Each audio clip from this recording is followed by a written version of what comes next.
वो कहते हैं ना, किसी को हरा देना बड़ा आसान है, लेकिन किसी को जीतना बड़ा मुश्किल है। नमस्कार दोस्तों, ये कहानी एक ऐसे राजा की है जिसका एक बेटा होता है और वो ना बिल्कुल ही कामचोर होता है। राजा है ना, सोचता है कि तेरा जो उत्तराधिकारी है ना, वो राजा बनने के लायक नहीं है।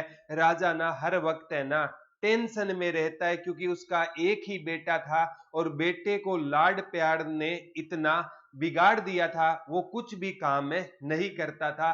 तो एक दिन राजा को किसी ने मतलब ये सलाह दी कि आप अपने बेटे को ना पास में एक गुरुकुल है वहां छोड़ दीजिए, और ये वो गुरु है ना अपने इसको शिष्य को ऐसा संवार देता है कि आपने कल्पना ही नहीं की। तो राजा ना सुबह सुबह अपने बेटे को गुरुकुल में छोड़ आते हैं और गुरुजी को कहते हैं कि इसको ना मतलब जीवन जीना सिखाना है या जीवन में अनुशासन सिखाना है। अब बच्चों क्या होता है कि दूसरे दिन ना मतलब जैसे वो राजा का बेटा है तो उसको तो बच्चों ऐसो आराम में जीने की आदत होती है। सभी 4 बजे उठ जाते हैं, लेकिन वो 6 बजे उड़ता है और गुरुजी है ना उसको ना रोजाना बच्चों दंड देते हैं और भेज देते हैं जंगल में लकड़ी काटने के लिए, क्योंकि उसकी आदत नहीं थी सुबह जागने की। अगले दिन फिर लेट उठा, गुरुजी ने उसे फिर जंगल में भेज दिया। तो वो गुरुजी से बच्चों एक दिन नाराज हो गया और ना वो आश्रम छोड़कर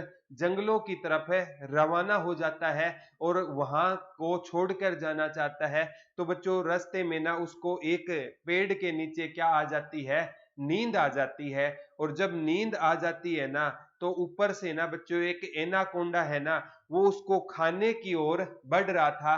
तो एनाकोंडा जैसे नीचे आ रहा था ना, तो लकड़ी की एक टहनी नीचे गिर जाती है और लड़के को जाग आ जाती है। और वो लड़का अगर 1 सेकंड लेट हो जाता तो वो एनाकोंडा उस लड़के को खा जाता।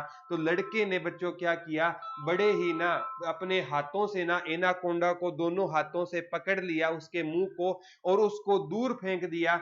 अब बच्चों वह मतलब रात ज्यादा हो गई थी, उसको लगा कि अगर तू जंगल छोड़ कर गया ना तो कोई और शिकारी जानवर है तेरे को रात को खा जाएंगे।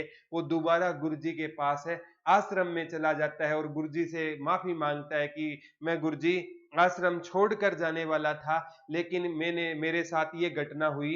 तो गुरुजी ने कहा कि तूने ना ये घटना है ना, ये तेरे को जीवन जीना सिखा गई। बोला गुरुजी, ये जीवन जीना कैसे सिखा गई, मेरी तो जान पर बनी है और आप है ना इससे खुश हो रहे हो। तो गुरुजी ने कहा कि बेटा, अगर मैं तेरे को जंगल में लकड़ी काटने के लिए ना भेजता तो तेरे हाथों में इतनी ताकत नहीं आती, तो एनाकोंडा को तू उठाकर फेंक पाई। जब तू इस आश्रम में अपने पापा के साथ आया था ना, तो तेरे से ना एक पानी का घड़ा भी नहीं उठाया जाता था, और आज तूने एनाकोंडा को उठाकर फेंक दिया। तो इस कहानी से बच्चों हमें क्या शिक्षा मिलती है कि कभी कभी जीवन में ना हम सोचते हैं कि हम जो काम कर रहे हैं ना वो हमारे किसी काम का नहीं है, लेकिन बच्चों वही काम है ना आपकी जिंदगी को बचा सकता है। कभी कभी हम सोचते हैं कि कोरोना की वजह से एग्जाम तो होंगे नहीं और हम व्यर्थ में ही पढ़ रहे हैं। तो बच्चों, आप व्यर्थ में नहीं पढ़ रहे, लेकिन जिस दिन एग्जाम होगा ना,